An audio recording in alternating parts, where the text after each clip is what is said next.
Hello, everyone. Good morning.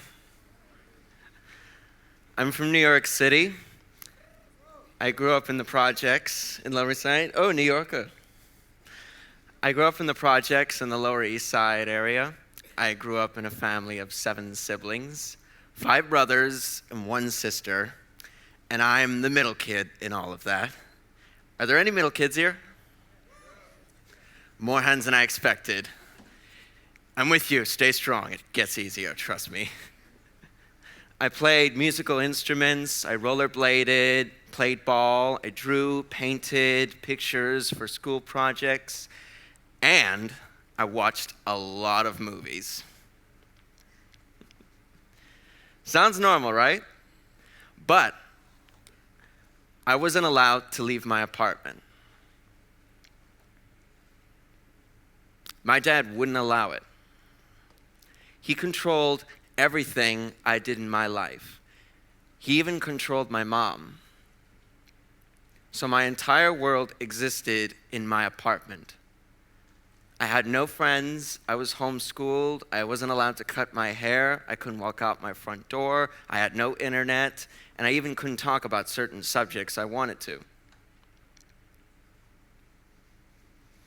The only freedom I really had was my imagination. And a huge influence came from movies. Now, movies were an escape to me, but they were also an actual guidance to life.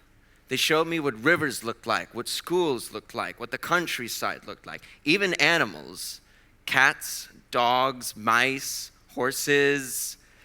They even taught me how to talk and how to dress, and dress in style.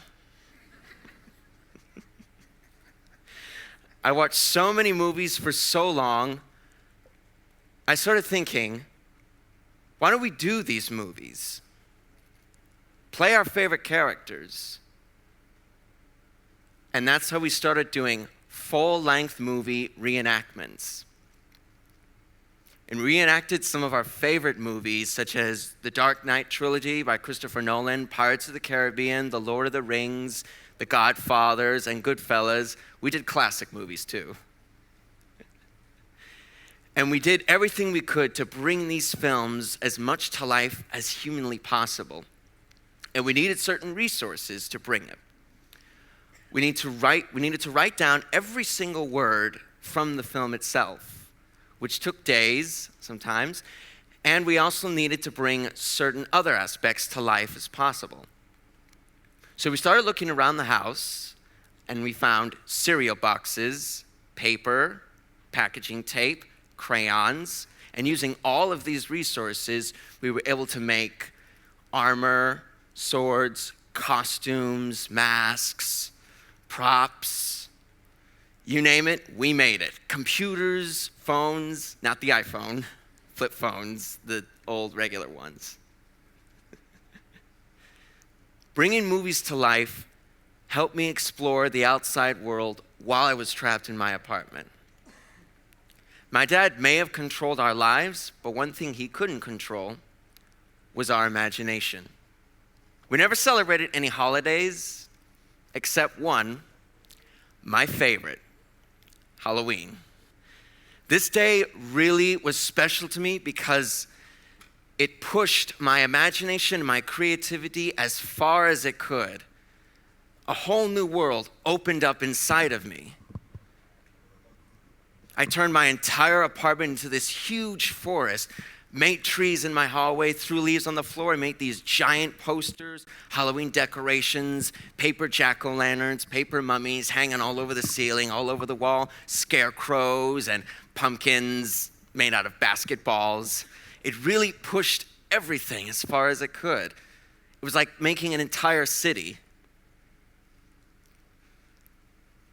It was a really special day.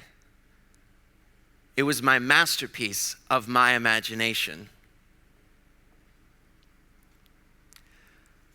But when I was 15 years old, that special day became threatened. And it was threatened by my dad. He tried controlling it, and I felt like he was taking away the only power I had left. The power of my imagination. And that's when I hit my breaking point. And I walked out my front door for the first time on my own in my life. It was a really big moment that day. My dad was out getting groceries that day, and something just sparked in me. It was like a now or never moment. But I didn't want him to recognize me either, so I dressed up in the most face-covering and body-covering costume I could think of. Michael Myers from John Carpenter's Halloween. And I didn't just dress up in him because he represented Halloween or good or evil. No, not good, just bad. He's bad altogether. But he was someone and a character that refuses to die, that refuses to give up. He was the unstoppable in the film. That's what I felt like that day. Unstoppable. So when I went out, I walked into a bank in a mask. Yes, I walked into a bank with a mask. I walked into a grocery store. I walked into a pharmacy. And I eventually scared and frightened enough people, they called the cops on me. And as the cops approached me and asked me all sorts of questions, who am I, where am I from, why am I dressed in this weird outfit, I was completely catatonic. I had no idea what to say. I didn't know how to speak to a regular person. It was the first time this had ever happened to me in my life. And because I wouldn't say a word, they thought I was insane and took me to a psycho ward hospital. It sounds dramatic, I know. But for me, it was really exciting. It was. Because I met people my own age, people like you, regular people for the first time, and they were like gods to me. I didn't know what to say, I didn't know how to interact, but I just went with the flow and went with it, and it felt so good. It was a whole new world that just opened up. Kids my own age, kids of my own peers, and I even had a roommate for the very first time. Bunking with my brothers doesn't count. No.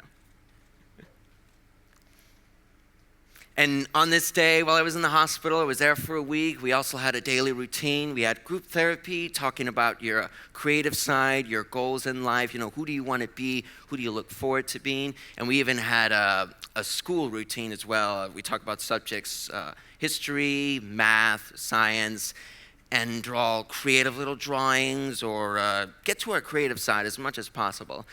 And my favorite, movie night. They had a movie night every night. I asked, do you play movies here? They go, yes, we play a movie every night. Yes. It was a huge freedom accomplishment for me. I had tasted freedom for the very first time in my life. After I came back from the hospital and I went back home, I couldn't go back to this old world of mine, this controlled environment, this limited world. How could I? So when I came back, I told my dad, it's over. Your dictatorship and control over me is over. It's over for all of us, my brothers, my mom. As of now, we are all free. And he accepted it. He had no choice. And for the very first time, my brothers and I were free. My mom was free. And so we started going out on our own, all together, exploring New York City. But we didn't know the city all that well, so we started using movie references as to where to go, Home Alone 2, Lost in New York, Macaulay Culkin is checking into the plaza. He's hanging around Central Park. So we knew where that was. We thought Hotel Plaza must be that way because he's going uptown north. And we figured out uptown and downtown from Die Hard with a Vengeance with Bruce Willis and Samuel L. Jackson. They're going all over the city, chasing this train in a cab that's about to go off somehow, going through Central Park. So we were using movies based in New York City as to where to go in the city and where to hang out as a guidance. And it guided us well, mind you. As we were exploring New York City, we met our first friend on the street, director Crystal Moselle. We connected with her because she loved films just as much as we did. And she was a filmmaker. That was a plus. Wandering the streets and our first friend is a filmmaker. After spending time with her, I realized I could start making my own film projects. I could bring my imagination to the other people besides the ones I grew up with, my brothers. It was a whole new kind of freedom.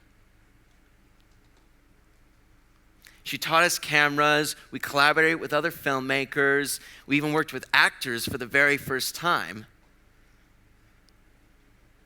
It was crazy. I was on set directing. I couldn't believe it. It really was a whole new kind of freedom. Next level. And Krista was so intrigued and amazed by our imagination and our creativity. And after spending so much time with her, we felt comfortable sharing our backstory with her. And she was blown away. She was amazed. She asked us to make a film with her about our lives. And that's how the documentary, The Wolfpack, came to be. And in 2015, I flew with my family, including my mom, to the Sundance Film Festival with the film where it premiered and won Best Documentary of the Year. Thank you.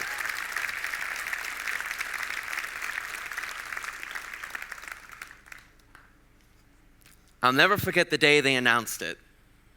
It meant so much because they said it was a subject, it was a film about the power of imagination. About the power of our imagination. A film about imagination. That really hit home. And after that, things started to get really exciting.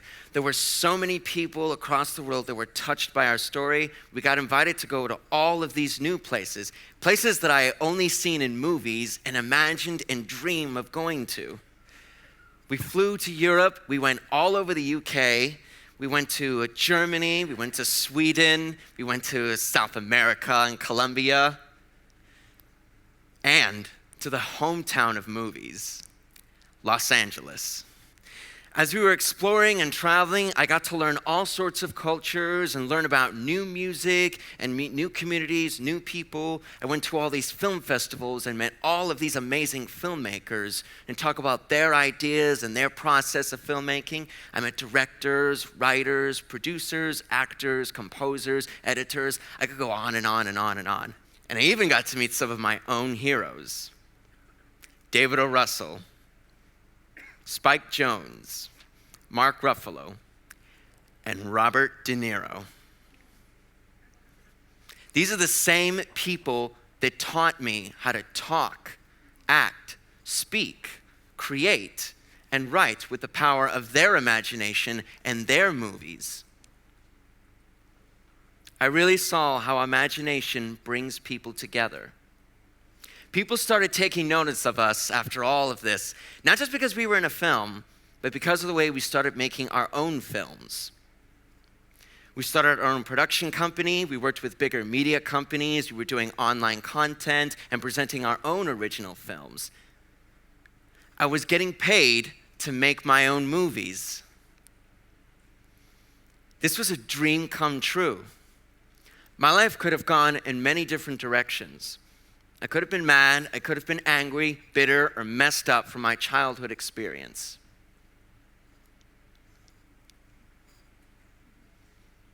But my imagination sets me free from that. It helps me see hope, endless opportunities. It sets me free from self-doubt and from judging others. Before I walked out that front door, my imagination was the only place where I felt I was free. Now I'm out in the world doing all of these things I've always dreamed of doing. And it's better than anything I could have imagined. Imagination isn't just a fairy tale or fantasy. It's you. It's who you are. It's the power within you. Don't ever let anyone take that away from you. Believe in it. Nurture it. Your imagination is your freedom. Thank you.